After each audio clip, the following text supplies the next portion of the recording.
আমি 71 সালে ধরা পড়বো ওই জেলখানায়। গোলাম আজম আসলো, প্যারামি আসলো, তাহের মিয়া আমাকে দেখিয়ে দিল যে এইটা হলো মুক্তিযোদ্ধা ক্রিমিনাল গোলাম আজম। আমি আমার হাতে থালাটার মধ্যে সেমাই, আমার মুখের উপর লাথি মারল।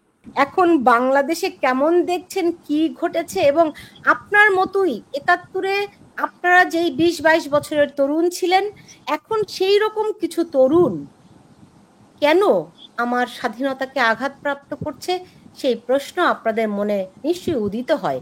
উদিত হলে আপনারা কি উত্তর খোঁজেন? সুলতানা কামাল, সুলতানা রহমান, সুলতানা রহমান, আপনাকে অশেষ ধন্যবাদ। আপনি আজকে আমাকে আপনার প্রোগ্রাম এনেছেন, এবং সাথে যিনি এনেছেন তিনি আমার অতি পরিচিত। নিউ ইয়র্কে থাকা অবস্থায় আমরা একসাথে অনেক কিছু করেছি, অনেক কাজ করেছি দীর্ঘদিন যাবত। তো সেই নবী ভাইকে আমার সালাম, নবী ভাই আমার সালাম নেবেন।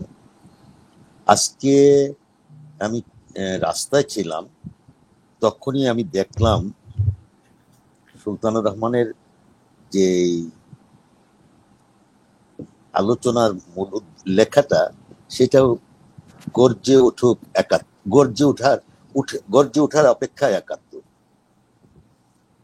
আজকে সুলতানা, আপনি আমাকে, আমি তখন তরুণ ঠিকই বলেছেন, 22 বছর বয়স, আমাকে ব্যাক করে নিয়ে গেছেন। সত্যি আপনারা সাংবাদিকরা ভিতর থেকে জিনিস টেনে নিয়ে আসেন। 1971 সালে 10ই মার্চ, নবী ভাইয়ের মনে থাকবে, আমরা তো ঢাকায়, যে জন্য আমাদের বেশি মনে থাকে। তার আগে একটা সংশোধনী দিচ্ছে সুলতানুর রহমান, আমি ক্র্যাক প্লাটুনের নই, আমি ওয়াই প্লাটুনের, এবং জেনারেল খালেদ মুশারফের অন্যতম, I was the chief intelligent of the under sector 2। তো এটা আমি একটু সংশোধন করে নিলাম। সরি আমি, হ্যাঁ। তো একটা জিনিস, 10ই মার্চ ইয়াহিয়া খান এসেছিল আলোচনার বৈঠক করার জন্য ঢাকায়, কারণ তার আগে সে সংসদ বসার বন্ধ করে দিয়েছিল, বঙ্গবন্ধুর সঙ্গে আলোচনার জন্য এসেছিল। তো 10ই মার্চ এসে প্রথমে বিকালবেলা সাংবাদিকদের সাথে বসেছিল। তখনকার সাংবাদিকরা যে কি, এখন ভাবতে আমার অবাক লাগে।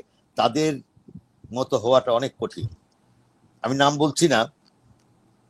তখন জুনিয়র সাংবাদিকরা যখন ওনারা বেরিয়ে আসলেন, জিজ্ঞেস করলেন, আপনি কি আলোচনা হলো, কি দেখতেছেন, কি হলো?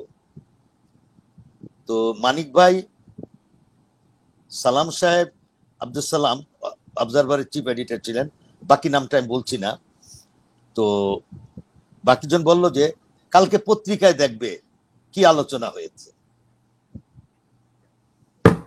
তো সেটা ছিল 11ই মার্চ 1971 সাল।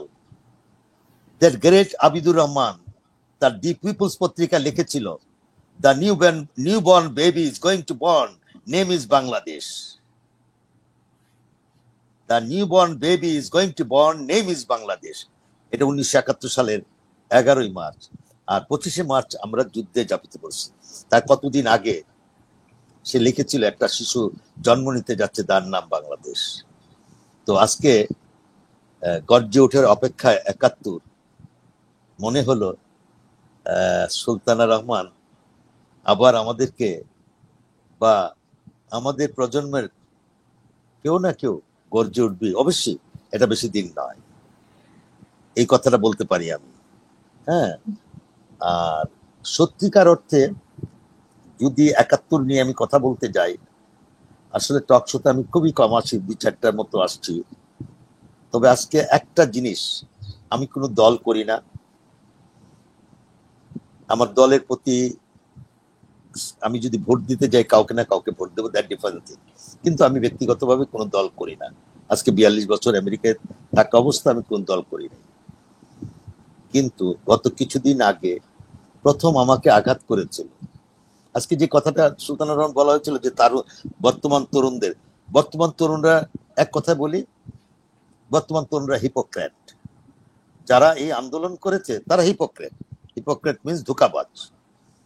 কারণ আমরা মুক্তিযোদ্ধারাও কিন্তু তাদেরকে একটা সমর্থন দিয়েছিলাম কোটা আন্দোলনের সময়। ওকে দেন, আমাদের মুক্তিযোদ্ধাদের কোটার কোনো প্রয়োজন নাই। আমার মনে হয় নবী ভাইও আমার সঙ্গে একমত পোষণ করবেন। কিন্তু তাদের ভিতরে যে ছিল কারণ আমার কাছে ভিডিও ক্লিপ আছে।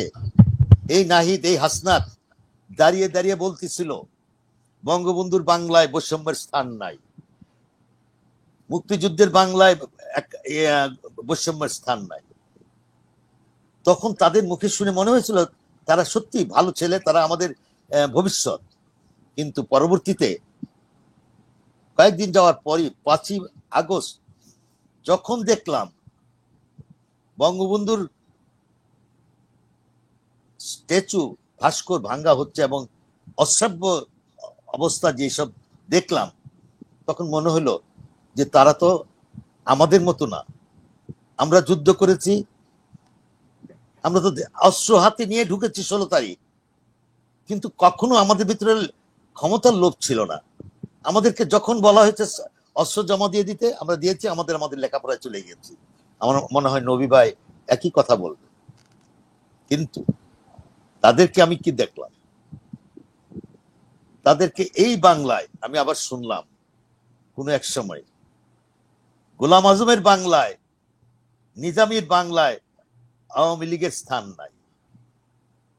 আমি আওয়ামী লীগের পক্ষে কথা বলছি না, কিন্তু শব্দটা শুনেছি। প্রশ্ন আমার, গোলাম আজমের বাংলা কবে হলো? এটা গোলাম আজম তো বাংলাদেশে চায় নাই। এবং গোলাম আজম 1952 সালে ভাষা আন্দোলনে ছিলেন এবং 1971 সালে টিকা খানের সামনে বসে বলছিল ওই শব্দ, ওই সময়টা আমার ছিল মিথ্যা, আমি ভুল। এটা তো দলিল আছে। আজকে তারা বলে যে এটা তার বাংলায়। আরো যখন দেখেছি তার ছেলে ক্যাপ্টেন আমান আমার চোখে ছিল, পরে প্রমোশন, তার আর্মিতে প্রমোশন হয়েছে, ওর নাম বোধ সম্ভবত আজমি। সে বলতেছে 1971 সাল স্বাধীনতা আমাদের উপর কোন একটি দেশ চাপিয়ে দিয়েছে, ভারত চাপিয়ে দিয়েছে। আমার দেশের পতাকা বদলায় ফেলতে হবে, আমার জাতীয় সঙ্গীত বদলায় দিতে হবে। আমার তখন মনে পড়লো এই সেই গোলাম আজম। আমি কথা প্রসঙ্গে বলছি, আমি 71 সালে পাকিস্তান আর্মির হাতে অ্যারেস্ট হয়ে গিয়েছিলাম। 1971 সালে সেটা ছিল 20 নভেম্বর, রোজার ঈদের দিন। আমি জেলখানা, আমরা নামাজের শেষে আমার সাথে শহীদ নজরুল ছিল, যে দাউদকান্দি নজরুল মারা গেছে, শিরুমিয়া দারোগা, যার নামে রাজারবাগের পুলিশ অডিটোরিয়ামটা যার নামে, এরা সবাই ছিল। গোলাম আজম ঈদের দিন ঢুকলেন, সাথে ছিলেন তখনকার সময়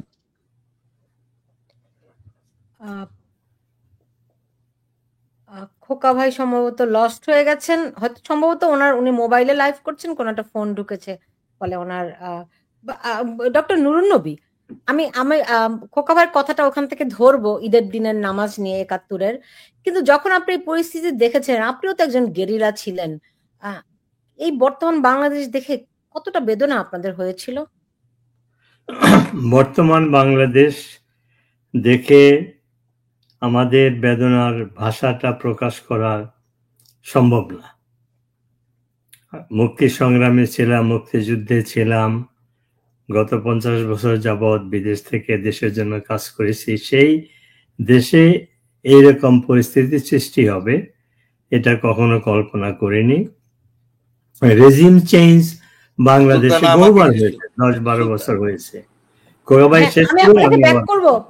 জি হ্যাঁ, খোকা ভাই বলেন। না তো আচ্ছা বলুন। আচ্ছা, আমার শেষ করে ওনার সেগমেন্টটা।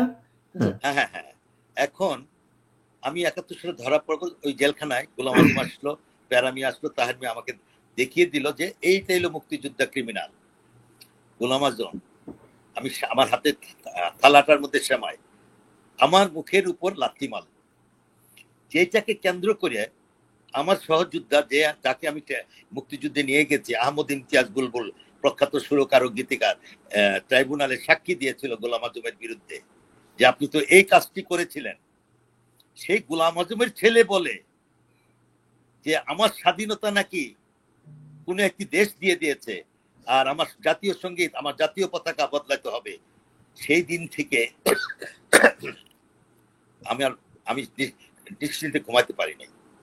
সোজা ভাষায় আমি তখন চিন্তা করেছি, এদের জন্য কি আমি বাংলাদেশ স্বাধীন করেছি? অনেকবার চিন্তা করেছি যে না, আমাদেরকে কিছু একটা করতে হবে, আমাদেরকে কিছু না কিছু একটা করতে হবে। এবং আমি আরো যেটা দেখেছি, যদি বলি বর্তমান শাসক ইউনূসকে, ডক্টর ইউনূস, উনাকে আমি কখনো ভালো, অনেকে আমাকে জিজ্ঞেস করেছে যে উনি তো ক্ষমতা হস্তান্তর করবে, আমি স্ট্রেট বলেছি নো, নেভার নেভার। তার জন্মের মধ্যে বা তার কৃষ্টির মধ্যে নাই যে সে কোথাও বসলে সেটা ছেড়ে দিয়েছে। কেন বলেছি এই কথাটা? যে শেখ হাসিনার সঙ্গে তার দ্বন্দ্বটা কি ছিল? আমি শেখ হাসিনার পক্ষে বলছি না, কিন্তু আমি তাকে কি তাকে আমি চরিত্রটা তুলে ধরছি। শেখ হাসিনার সঙ্গে তার দ্বন্দ্ব কি? এই শেখ হাসিনা তো 1996 সালে তার কাছে যখন গিয়া হাউমাউ করে বলছিল যে আমি একটা মাইক্রো ক্রেডিট এই একটা জিনিস তৈরি করেছি, আপনি আমাকে কিছু টাকা পয়সা দেন। শেখ হাসিনা সরকারি ফান্ড থেকে 400 কোটি টাকা দিয়েছিল গ্রামীণ ব্যাংক এবং গ্রামীণ ফোনের জন্য। এবং উনি তৈরি করেছেন যে 60 বছর বয়স পর্যন্ত এই চেয়ারে বসে থাকতে পারবে। শেখ হাসিনা 2001 ক্ষমতা থেকে চলে গেলেন, খালেদা জিয়া আসলেন, খালেদা জিয়া লক্ষ্য করেন নাই 2006 সালে 2 বছরের জন্য তত্ত্বাবধায়ক সরকার চলে আসছে। তখন তার একটা খায়েশ হলো উনি একটা রাজনৈতিক দল করবেন। তখন উনি জাতীয় নাগরিক গোষ্ঠী এরকম একটা দল গঠন করতে চেয়েছিলেন। যখন দেখলেন যে -2 ফর্মুলা কিন্তু তারই, শেখ হাসিনা এবং খালেদা জিয়া -2 ফর্মুলা এই তারই, যখন দেখলো যে ফর্মুলা কাজ করে না, উনি রাজনীতি করবেন না বলে ওয়াদা করে চলে গেলেন। এখন -2 এর মধ্যে তারা দুজনই ক্ষমতা চলে আসলেন, একজন সরকারে একজন বিরোধী দলে। তখন যিনি সরকারে আসলেন শেখ হাসিনা, তিনি এসেই বললেন আপনি তো 11 বছর যাবে অবৈধভাবে এই এমডি হিসাবে পদে ছিলেন, তাকে বহিষ্কার করা হলো। কিন্তু সেটা মানতে রাজি না, সে কোর্ট কাচারি করলো, 6 মাসের জেল হলো, আরো 600 কোটি টাকার মতো তার ইস্যু হলো, কিন্তু সে তো ছাড়েনি। সে আবার ঘুরে ফিরে শেখ হাসিনাকে বা এই সরকারকে ক্ষমতাচ্যুত করে, মানে যত রকম অপকর্ম আছে সে করে নাই, কিন্তু শুধু তার চেয়ারের জন্য। এখন যদি মনে করেন সে যে চেয়ারটি বসে সেটা প্রধানমন্ত্রীর চেয়ার, তাকে আপনাকে অ্যাসিওর করতে হবে হয় প্রধানমন্ত্রীর চেয়ার, না হয় রাষ্ট্রপতির চেয়ার। এই দুইটা দিলে সে খুশি থাকবে, আর না হলে থাকবে না, আর না হলে তাকে গলা ধাক্কা দিয়ে বের করতে হবে। হ্যাঁ, আমি আপনাকে এই জায়গাতেই স্মরণ করেছি। এরপর নবী ভাই যদি কিছু বলেন আমার সঙ্গে শেয়ার করতে পারেন।